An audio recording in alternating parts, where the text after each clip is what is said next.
ಇನ್ನು ಇಂದಿನ ಸಭೆಯಲ್ಲಿ ಕರ್ನಾಟಕ ಬಂದ್ ದಿನಾಂಕ ಘೋಷಣೆ ಆಗುತ್ತೆ ಅಂತ ಈ ಬಗ್ಗೆ ಕನ್ನಡ ಪರ ಹೋರಾಟಗಾರ ವಾಟಾಳ್ ನಾಗರಾಜ್ ಪವರ್ ಟಿವಿ ಜೊತೆ ಮಾತನಾಡಿದ್ದಾರೆ. ನೋಡೋಣ ಬನ್ನಿ. ಮಾತಾಡೋದಕ್ಕೆ ವಾಟಾಳ್ ನಾಗರಾಜ್ ಅವರು ಕೂಡ ಇದ್ದಾರೆ. ಯಾಕಂತಂದ್ರೆ ತಮಿಳುನಾಡಿಗೆ ನೀರು ಬಿಡೋದಕ್ಕೆ ಆಗ್ತಿಲ್ಲ, ಯಾಕಂದ್ರೆ ನಮ್ಮಲ್ಲೇ ನೀರಿಲ್ಲ ಅನ್ನೋ ವಿಚಾರ. ಈ ಕಾರಣದಿಂದ ಕನ್ನಡ ಪರ ಸಂಘಟನೆಗಳ ಮುಖಂಡರ ಸಭೆಯನ್ನ ಹಿಂದೂ ಕರೆದಿದ್ದಾರೆ. ಯಾಕಂತಂದ್ರೆ ಬಂದ್ ಮಾಡ್ಬೇಕಾ, ಯಾವ ರೀತಿ ಮಾಡಿದ್ರೆ ಯಾವ ರೀತಿಯಾಗಿ ಮಾಡ್ಬೇಕು, ಯಾರೆಲ್ಲ ಬೆಂಬಲವನ್ನು ತೆಗೆದುಕೊಳ್ಬೇಕು ಅಂತ ಇವತ್ತು ಸಭೆಯನ್ನ ಕರೆದಿದ್ದಾರೆ. ಬನ್ನಿ ಅವರ ಹತ್ರ ಮಾತಾಡೋಣ. ಸರ್, ಇವತ್ತು ಸಭೆಯನ್ನ ಕನ್ನಡ ಪರ ಸಂಘಟನೆಗಳ ಆಹ್ವಾನ ಕೇಳಿದಿರಿ, ಯಾರೆಲ್ಲ ಬರ್ತಾರೆ ಸರ್ ಇವತ್ತು?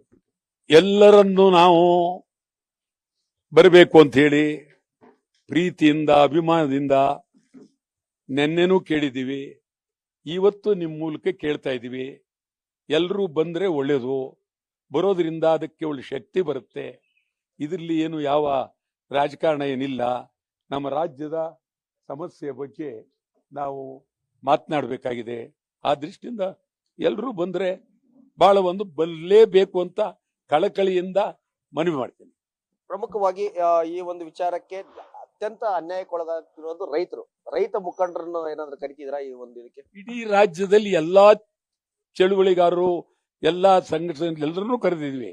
ಅಲ್ಲಿ ರೈತರನ್ನು ಬಿಡೋದು ಎಲ್ಲಿ ಬಂತು? ಪಾಪ ಅವ್ರ ಬಗ್ಗೆ ನಿರಂತರವಾಗಿ ಇಡೀ ರಾಜ್ಯಕ್ಕೆ ಸಂಬಂಧಪಟ್ಟದ್ದು ರೈತರನ್ನು ಬಂದು ಭಾಗಿಸ್ಬೇಕು ಅಂತೇಳಿ ಇಡೀ ಸಮಗ್ರ ನಾಡನ್ನ ನಾವು ಅತ್ಯಂತ ಕಳಕಳಿಯಿಂದ ಕರೆದಿದ್ದೀವಿ.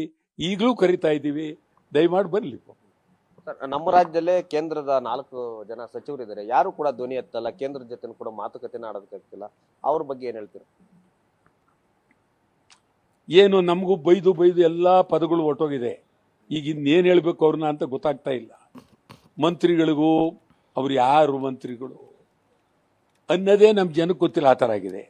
ಅವ್ರಿಗಿರೋ ಶಕ್ತಿಲಿ ಪ್ರಧಾನ ಮಂತ್ರಿಯವ್ರನ್ನ ಭೇಟಿ ಮಾಡಿ, ಅಲ್ಲಿ ಧರಣ ಮಾಡಿ, ಹೋರಾಟ ಮಾಡಿ, ಸಭಾತ್ಯಾಗ ಮಾಡಿ ಮಾಡ್ಬೋದಾಗಿತ್ತು, ಮಾಡ್ತಾ ಇಲ್ಲ.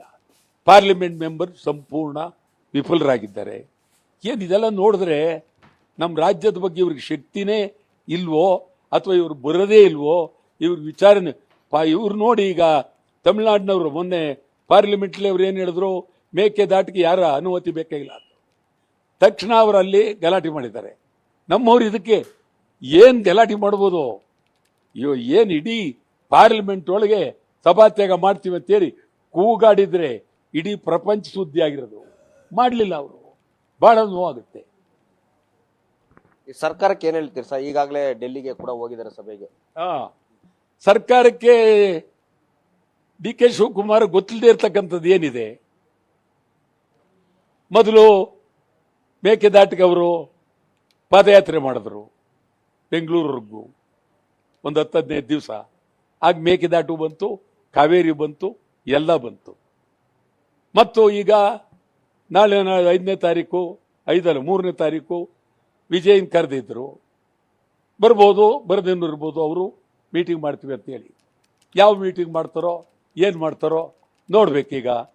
ಈಗ ಮುಖ್ಯಮಂತ್ರಿ ಆದಂಥ ಶಿವಕುಮಾರ್ ಒಂದೊಂದು ಮಾತಾಡಬೇಕಾದ್ರೂ ಅದಕ್ಕೆ ಬೆಲೆ ಇದೆ.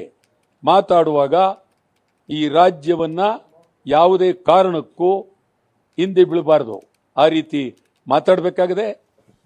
ಇದಿಷ್ಟು ವಾಟಾಳ್ ನಾಗರಾಜ್ ಅವರ ಮಾತಾಗಿದ್ದು, ಕಾವೇರಿ ವಿಚಾರದಲ್ಲಿ ಯಾವುದೇ ಪಕ್ಷಗಳು ಅಧಿಕಾರದಲ್ಲಿದ್ರು ಕೂಡ ಕರ್ನಾಟಕಕ್ಕೆ ಪದೇ ಪದೇ ಅನ್ಯಾಯ ಆಗ್ತಾ ಇರುತ್ತೆ. ಆದ್ರೆ ಕೇಂದ್ರ ಸರ್ಕಾರ ಮಧ್ಯಸ್ಥಿಕೆಯನ್ನ ವಹಿಸಿ ಆ ವಾಸ್ತವಾಂಶನ ಅರಿತುಕೊಂಡು ನೀರು ಎಷ್ಟು ಪ್ರಮಾಣದಲ್ಲಿದೆ, ತಮಿಳುನಾಡಿಗೆ ಎಷ್ಟು ಅವಶ್ಯಕತೆ ಇದೆ, ನಮ್ಮ ಕರ್ನಾಟಕಕ್ಕೆ ಎಷ್ಟು ಅವಶ್ಯಕತೆ, ಎಷ್ಟು ಬಿಡಬೇಕು ಅನ್ನುವಂತ ತೀರ್ಮಾನವನ್ನ ಮಾಡಬೇಕಾಯ್ತು. ಆದ್ರೆ ಅದು ಮಾಡಿಲ್ಲ.